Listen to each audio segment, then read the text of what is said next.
Bismillahirrahmanirrahim. Assalamualaikum warahmatullahi wabarakatuh. Kita mengucapkan syukur kepada Allah Subhanahu wa Ta'ala yang telah memberikan kita kenikmatan iman dan Islam di dalam hidup ini.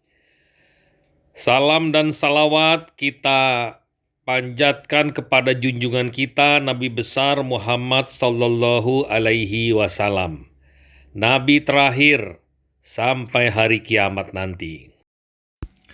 Para sahabat yang budiman, saya sekarang akan bercerita orang yang pertama dihisap, amal yang pertama dihisap, dan hal yang pertama dihisap. Orang yang pertama kali dihisap pada hari kiamat ada 3 orang. Yang pertama, orang yang berjihad karena riya. Dia akan didatangkan dan akan diperlihatkan kenikmatan yang telah Allah berikan kepadanya. Maka dia pun mengenalnya. Kemudian ditanya oleh Allah Subhanahu wa Ta'ala, "Apa yang kamu lakukan terhadap kenikmatan ini?" Dia berkata, "Aku gunakan untuk berperang di jalanmu sampai aku mati syahid." Allah berkata kepadanya, "Kamu dusta, akan tetapi kamu berperang supaya dikatakan sebagai seorang pemberani. Dan manusia sudah mengatakan engkau adalah pemberani." Yang kedua, kemudian didatangkan orang yang mempelajari ilmu dan mengajarkannya, dan juga membaca Al-Quran, akan tetapi melakukan itu semua karena riya. Kemudian diperlihatkan kenikmatan yang Allah berikan kepadanya, maka dia pun mengenalnya. Kemudian Allah bertanya, "Apa yang kamu lakukan terhadap kenikmatan ini?" Dia berkata, "Aku mempelajari ilmu dan mengajarkannya, dan aku membaca Al-Quran karenamu." Allah berkata, "Kamu dusta, kamu mempelajari ilmu, mengajarkannya supaya dikatakan alim, dan membaca Al-Quran supaya dikatakan qori." Yang ketiga, kemudian didatangkan orang yang Allah luaskan hartanya, dan telah diberikan berbagai macam harta, benda. Maka Allah memperlihatkan kenikmatannya yang telah Allah berikan kepadanya. Maka dia pun mengenalnya. Kemudian Allah bertanya, "Apa yang kamu lakukan terhadap kenikmatan ini?" Dia pun menjawab, "Tidaklah aku tinggalkan satu jalan yang engkau cinta. Aku berinfak di dalamnya, kecuali aku infak di dalamnya." Allah berkata, "Kamu dusta, akan tetapi engkau melakukannya supaya dikatakan dermawan, dan sungguh manusia telah mengatakan demikian." Hadis sahih riwayat Imam Muslim. Amal ibadah yang pertama kali dihisap adalah sholat 5 waktu. Apakah seorang hamba menyempurnakan sholatnya atau tidak? Jika sempurna, maka akan ditulis sempurna. Dan apabila kurang, maka Allah Subhanahu wa Ta'ala akan memerintahkan malaikat untuk melihat sholat sunnahnya. Apabila dia memiliki sholat sunnah, maka akan digunakan untuk menambal kekurangan yang dilakukan ketika sholat fardu. Hadis sahih riwayat Abu Daud dan Ibnu Majah. Adapun hal yang pertama yang berkaitan dengan hak antar manusia yang akan dihisap adalah tentang darah. Rasulullah Shallallahu alaihi wasallam bersabda, "Hal yang pertama kali akan dihisap yang berkaitan dengan hak antar manusia pada hari kiamat adalah tentang darah." Hadis riwayat Imam Muslim. Selanjutnya adalah pemberian kitab. Setelah Allah Subhanahu wa Ta'ala menghisap seorang hamba, maka hamba tersebut akan diberikan kitab.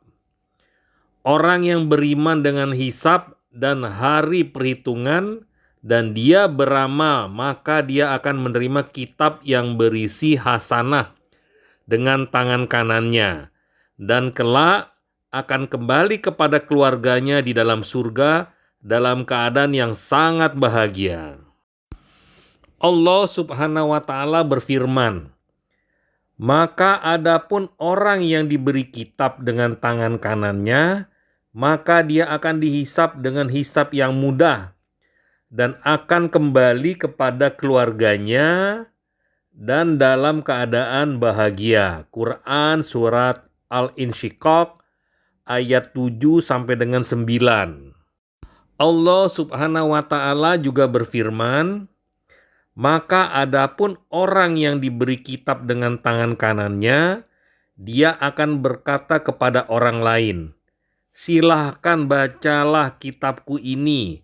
Sesungguhnya aku dahulu di dunia yakin bahwa aku akan menemui hisab.' Maka dia akan berada di dalam kehidupan yang diridhoi di surga yang tinggi, yang buah-buahannya rendah, maksudnya mudah dipetik. Dikatakan kepada mereka, 'Makanlah kalian dan minumlah dengan nikmat karena amal-amal yang kalian kerjakan pada hari-hari yang telah lalu.'" Quran surat Al-Haqqah ayat 19 sampai dengan 24. Adapun orang kafir dan munafik, maka dia akan menerima kitab dengan tangan kiri dari arah belakang, pertanda bahwasanya mereka akan masuk ke dalam neraka. Dia pun berteriak dengan kecelakaan, tidak bermanfaat bagi mereka harta mereka yang melimpah dan jabatan mereka yang tinggi di dunia. Mereka menyesal dan berangan-angan seandainya tidak diberi kitab, dan berangan-angan seandainya tidak dibangkitkan oleh Allah Subhanahu wa Ta'ala. Allah Subhanahu wa Ta'ala berfirman, "Dan adapun orang yang diberikan kitabnya dari belakangnya, maka dia akan berteriak dengan kecelakaan dan akan masuk kelak ke dalam neraka. Sesungguhnya dahulu dia bergembira ria bersama keluarganya, dan sesungguhnya dahulu dia menyangka bahwa dia tidak akan kembali kepada Allah Subhanahu wa Ta'ala." Quran surah Al-Insyiqaq ayat 10 sampai dengan 14. Allah Subhanahu wa Ta'ala juga berfirman, "Adapun orang-orang yang diberi kitab dari sebelah kiri, maka dia akan berkata, 'Seandainya aku tidak diberi kitabku ini, dan seandainya aku tidak mengetahui hisabku, seandainya kematian yang menyudahi segalanya, hartaku tidak memberi manfaat kepadaku, telah hilang kekuasaanku.' Maka Allah berkata, 'Peganglah dia, lalu belenggulah tangannya ke lehernya. Kemudian masukkanlah dia ke dalam api neraka yang menyala-nyala. Kemudian ikatlah dia dengan rantai yang panjangnya 70 hasta. Quran surah Al-Haqqah ayat 25 sampai 32. Penegakan qisas, hukuman bagi orang-orang yang zalim. Termasuk keadilan Allah Subhanahu wa Ta'ala adalah menegakkan qisas di antara makhluk di hari kiamat. Tidak ada makhluk yang dizolimi di dunia oleh yang lain kecuali akan Allah kembalikan haknya di hari kiamat, bahkan di antara hewan. Rasulullah Shallallahu Alaihi Wasallam bersabda, "Sungguh akan diberikan hak-hak ini kepada pemiliknya di hari kiamat, sampai akan dikisos seekor kambing yang bertanduk karena kezoliman yang dia lakukan terhadap kambing yang tidak bertanduk." Hadis sahih riwayat Imam Muslim. Akan didatangkan orang yang zolim dan yang dizolimi sekecil apapun kezoliman tersebut, baik kezoliman berupa harta seperti pencurian, perampokan, penipuan, hutang, atau kezoliman kehormatan seperti umpatan, ghibah, yaitu membicarakan kejelekan orang lain, dan tuduhan palsu, atau kezoliman fisik seperti pemukulan, pembunuhan, dan lain-lain. Penegakan keadilan saat itu adalah dengan hasanah dan sayyi'ah. Orang yang zolim akan diambil hasanahnya dan diberikan kepada orang yang dizolimi. Apabila orang yang zolim tersebut tidak memiliki hasanah, maka sayyi'ah orang yang dizolimi akan diberikan kepada orang yang zolim tersebut. Orang yang bangkrut di hari tersebut adalah orang-orang yang terlalu banyak kezolimannya di dunia. Rasulullah Shallallahu Alaihi Wasallam bersabda, "Sesungguhnya orang yang bangkrut di kalangan umatku adalah yang datang pada hari kiamat dengan membawa pahala sholat, pahala puasa, dan pahala zakat. Dia datang pada hari tersebut, dan dahulu di dunia dia telah mencela si fulan, menuduh si fulan berzina, memakan harta si fulan, menumpahkan darah si fulan, dan memukul si fulan. Maka hasanah atau pahala kebaikan orang tersebut akan diberikan kepada si fulan. Lalu si fulan, sehingga apabila habis hasanah orang tersebut, sebelum dia melunasi hak orang lain, maka akan diambil dosa-dosa orang yang pernah dia zolimi tersebut dan dipikulkan kepadanya.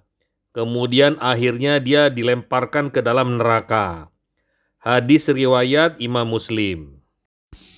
Oleh karena itu, seorang muslim di dunia apabila berbuat zolim maka hendaknya bersegera untuk minta maaf dan mengembalikan hak orang yang pernah dia zolimi.